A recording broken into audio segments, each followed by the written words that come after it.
Back when most vehicles had frames and a solid rear axle, there was little chance of the rear end coming out of alignment, except in the case of an accident. With today's unibody, front-wheel drive vehicles, it's not uncommon for the rear wheels to go out of alignment from normal vehicle wear, carrying heavy loads, or your standard curb smack. Regardless of the vehicle type, solid rear axle or independent rear suspension, if the rear wheels are out of a line, they will actually steer the vehicle.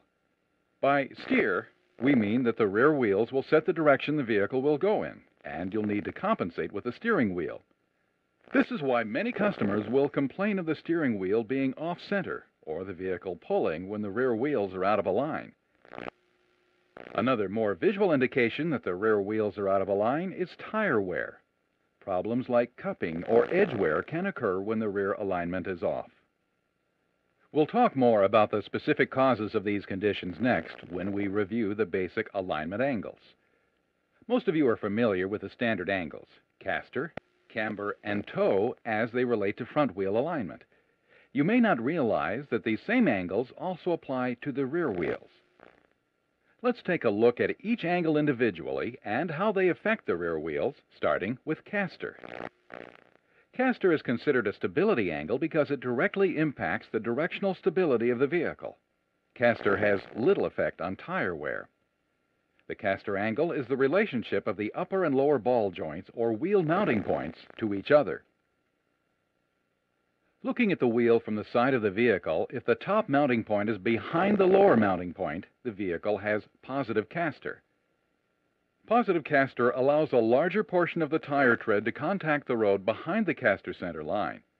This large contact patch tends to follow the caster center line, pulling the wheel straight ahead, and helps return the vehicle to a straight-ahead position after a turn.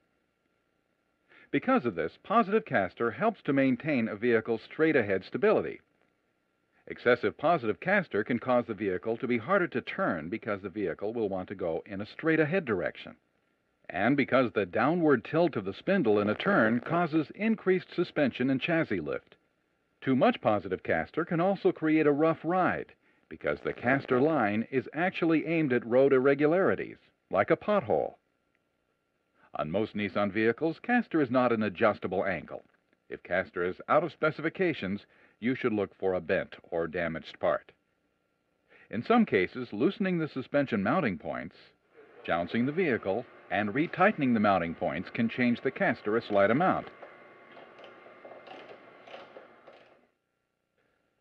Another item to look at if caster is out of specification is vehicle ride height. Since the springs control the distance between the wheel mounting points, caster will change when the ride height changes. Camber is the inward or outward tilt of the wheel from its true center line.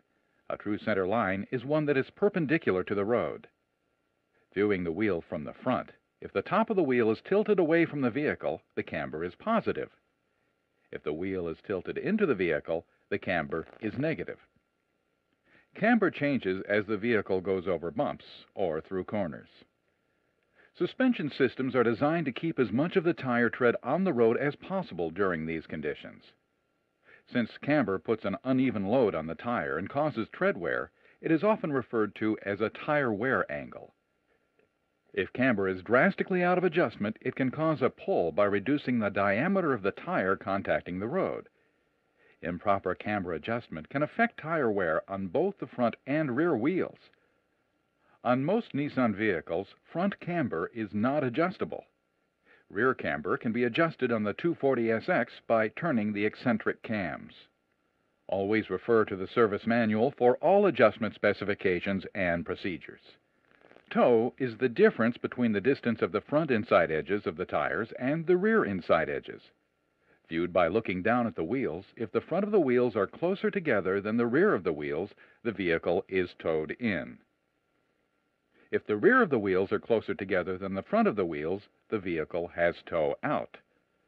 On many vehicles, the front toe is the only adjustable alignment angle. Incorrect front or rear toe adjustment can cause tire wear, an off-centered steering wheel, and the perception that the vehicle pulls. Toe settings that are off cause the tires to drag across the pavement and wear. Incorrect toe adjustment is the most common cause of rapid tire wear. In addition to causing tire wear, the toe setting affects the centering of the steering wheel. On the front wheels, when the vehicle is in motion, the toe will effectively be zero, with both wheels running parallel. If one wheel has more toe in or out than the other, this will cause the steering wheel to be pulled to one side. On the rear wheels, since they are fixed, an incorrect toe setting will cause the vehicle to steer in one direction or another. You may have seen a vehicle like this dog-track down the road. The driver must compensate by turning the steering wheel. The result is an off-centered steering wheel. In the front of the vehicle, toe is adjusted by turning the tie rod ends. If rear toe is adjustable, it will usually be through the use of eccentric cams or adjustable parallel links. The adjustment of the rear toe also determines the thrust line of the vehicle. We'll cover this in a minute. Another angle commonly checked during wheel alignment is KPI, or kingpin inclination. KPI is the inward tilt of a line through the top strut mount and lower ball joint as related to the true vertical line of the wheel. This tilt causes the spindles to move through an arc when the wheels are turned. This movement causes the chassis to lift as the vehicle is turned. The weight of the vehicle helps the wheels return to the straight-ahead position after the turn. KPI is not adjustable, and an out-of-specification condition indicates a damaged component. As we mentioned a minute ago, the adjustment of the rear toe will affect the thrust angle of the vehicle. This applies to vehicles with or without adjustable rear wheels.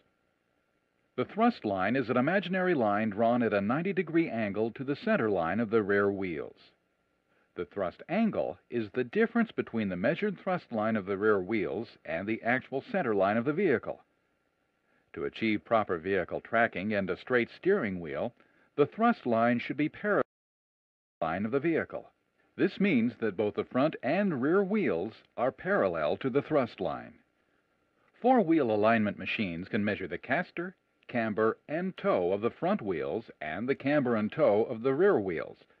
In addition, they can measure the thrust angle and provide you with the adjustments necessary to set it to zero, even if the rear wheels are not adjustable.